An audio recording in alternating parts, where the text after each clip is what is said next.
CUTEservatives, today is the day. Huge development. Poplatix just got bigger. We're now gonna be a little bit longer every single weekday. This is the only conservative pop culture show on the planet. What a world. Boom, baby. I listened to the full Miley Cyrus Call Her Daddy interview, so you didn't have to. We've got confirmation on if Colton Underwood's struggles with his sexuality contributed to his breakup with Cassie Randolph. Dolly Parton is getting political. And something really brand new, I'm answering some of your questions on Poplatix every Monday from now on. I'm Alex Clark, and this is Poplatix.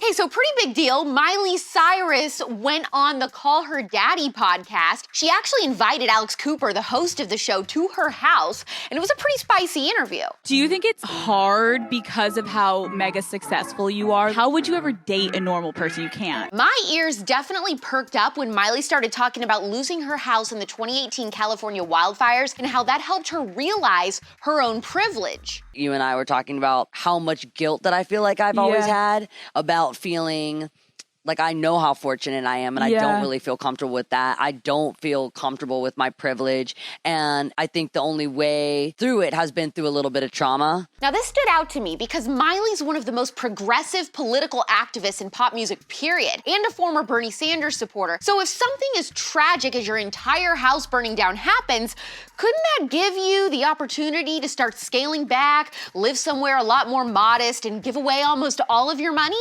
Show me, don't tell me. To summarize all the sex convo into a PG-13 package, it was very me, everything is about me. I'd rather look at myself. I get turned on by myself. I don't need anyone. I'm obsessed with me. I'm everything. I am the whole universe. Pro tip, in bed or out of bed, making everything about you and putting yourself above everyone else isn't always gonna end up with you feeling on top. It's gonna end up with you feeling pretty alone. And even worse, you're probably gonna make whoever you're with feel pretty worthless. Don't you get it? I want to go on a date.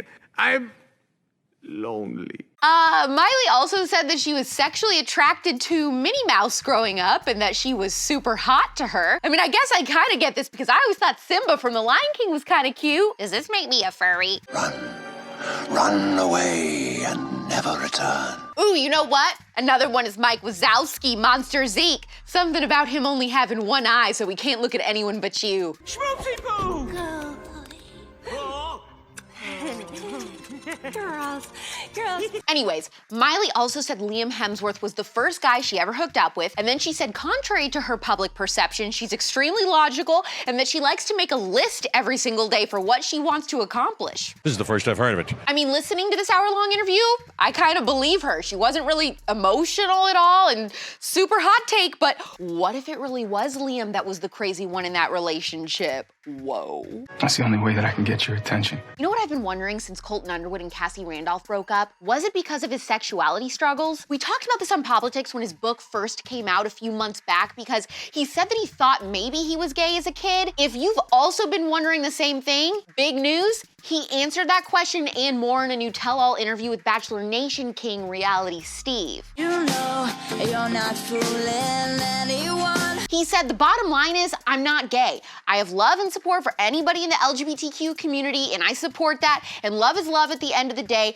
I'm sort of used to it at this point, but I don't think I'm ever gonna give a good enough answer. I am always going to almost feel like I'm on the defense, probably for a very long time. For the last time, no. Kind of feel bad for him. But I guess we know that is not the reason that they broke up. He also said that he was struggling so badly with anxiety and depression while filming his season that he was on several medications, and then he was like, I've made an effort to distance myself from The Bachelor. There's just too many things that I've found out about, and that has happened for me to feel comfortable working with them again on a professional level, not even personal. There are so many questions spinning around in my head. Colton, if you want to come on this show and tell us the tea, we're ready when you are. What are you waiting for? CBS is having half a dozen Obama administration operatives advise their producers for all their police dramas like NCIS and Blue Bloods so that they can help them find better ways to portray modern policing after all the mass rioting we've seen in the country lately.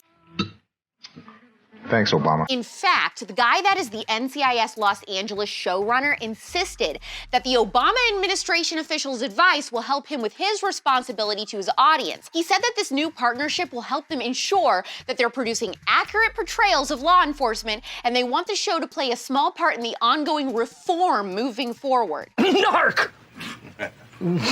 If you're attempting to compliment me, then you have done a very good job. Here's a prime example of what I cannot stand that the left always does. They're always infantilizing everyone, telling us what will or won't offend us. I don't want someone else to decide for me what is or isn't sensitive and what I can or can't handle in my entertainment. The incessant need to control my life ain't it, sis. Yeah, no thanks. They meddle in everything. What we're allowed to say, where we're allowed to worship, what shows we can watch. Stop telling me what to do. Okay. If I wanted this much helicopter parenting, I could just move back in with my parents. Is everything okay? Mom, not now! Country queen Dolly Parton has stayed pretty apolitical her entire career, but in a new interview with Billboard, she came out in support of Black Lives Matter. She said, "Do we think our little white are the only ones that matter? No." Now you hold on a minute, sugar.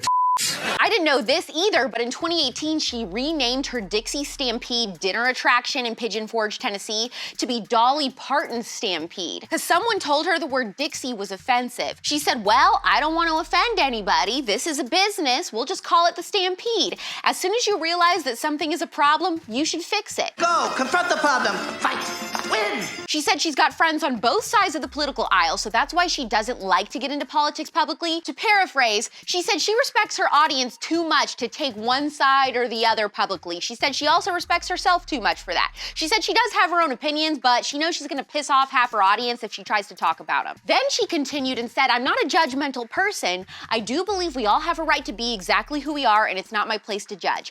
God is the judge, not us. I just try to be myself. I try to let everybody else be themselves." You just be yourself, partner. I thought about it. Dolly Parton is definitely still a cinnamon roll. A queen. I get so many questions messaged to me all the time from CUTEservatives, either wanting something explained, needing advice, or wanting my opinion on some pop culture news. So starting Mondays, I thought we could do a little Q&A. Ask me the questions, Bridgekeeper. I'm not afraid. The first question is from Lauren, and she wants to know if any of us on the Poplatix staff believes in aliens. I tend to think there are only angelic and demonic phenomenons, but that's a super theological discussion. I'll leave that to my friend Allie Stuckey. I do think that the creation of Space Force last year wasn't for nothing, but let me ask the rest of the Poplatix team what they think. Natalie, do you believe in aliens? Yeah, of course. Y'all are crazy. Megan wants to know what's the weirdest DM I've ever received. I had one guy the other day message me and say that he mapped it out exactly and it's gonna take him 16 hours in his van to get to Phoenix where I live, and all I have to do is tell him when and he'll be on the road. Just say when. And then another guy just sent me several pics of his binoculars so he could let me know he's watching me. I'm watching you, Wazowski. Ellie from Alabama says, "My question is, why does Alex not like Anne Hathaway and Kristen Stewart? I think Anne's personality is annoying. I think Kristen is annoying. And Kristen is always complaining about being famous. If she was a color, she'd be gray." That sucks. Jeanette wants to know what fashion trend I hope never comes back. Low-rise jeans. Burn them all. When Jesus comes back and throws Satan into the pit of fire, I hope they put all the low-rise jeans with him. I will see you in hell! Okay, I have a question for you. What should we call this little Monday Q&A? Be super creative. It can be tea-themed, cinnamon roll themed. It can be anything. Just every week, send us a DM anytime that you have a question that you want me to answer. Just always get your questions in by Wednesday afternoons. We have some questions. A lot of questions. Whoa.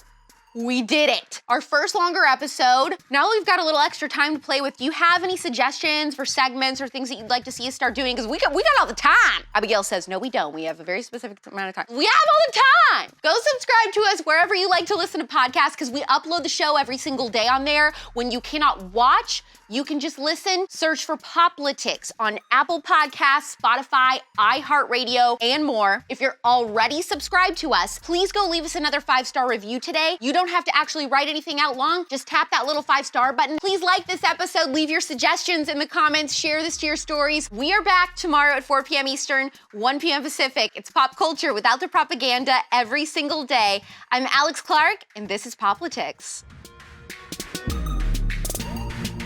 Get 'em up. Please subscribe, thumbs up, share this video, and ring the bell for notifications so you never miss the CUTEservatives. And make sure you're following this show at Poplatix on Instagram for even more CUTEservative content. Click below to watch yesterday's episode.